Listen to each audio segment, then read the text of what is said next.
Welcome to Chillin' 101. We hope this video helps. You begin by preparing your EliteBook. Make sure Windows is updated and any pending restarts are completed. Once done, verify the fingerprint sensor appears in Device Manager under Biometric Devices. This ensures drivers are present. Now go directly to Settings, choose Accounts, then Sign In Options and select Windows Hello Fingerprint and click Setup.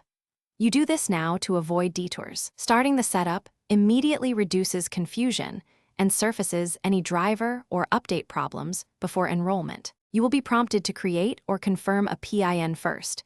Windows Hello requires a PIN as a fallback. Once the PIN is set, follow the enrollment prompts and place your finger flat on the sensor, lifting and repositioning as instructed until the progress reaches 100%. Make sure to capture edges of the pad by angling placement slightly during scans. After one fingerprint, add a second finger such as a thumb or opposite index to improve unlock reliability and reduce false rejections. You finish by locking the laptop and testing fingerprint unlock across the sign-in screen and supported apps. Confirm Quick Unlock and allow biometric sign-in in settings. Make sure to tweak lock screen timeout and wake behaviors for convenience. If the sensor is unresponsive, one key troubleshooting step is to reinstall the fingerprint driver.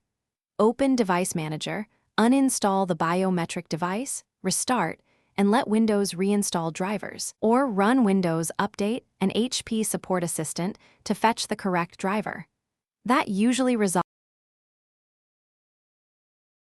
Thanks for watching. Consider subscribing if we helped you.